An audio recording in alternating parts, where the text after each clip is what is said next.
Hello everyone, in today's video I'm gonna show you how to auto-translate Wix website. So basically what you're gonna have to do is simply go to add apps and then simply search for multilingual. So let's search for multilingual and then you're gonna have to install this app here. Now after you install the app, you're gonna have to simply open it. And so let's go back here. So let's see if we have the apps installed. So we should have here find apps. So here we have the Wix apps. So I'm gonna click on add again, and basically within that app you can choose the languages, and so let's search for it, and I'm gonna click on add again.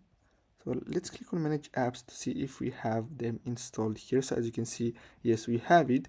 So simply click on open, and basically you're gonna be able to set up your languages.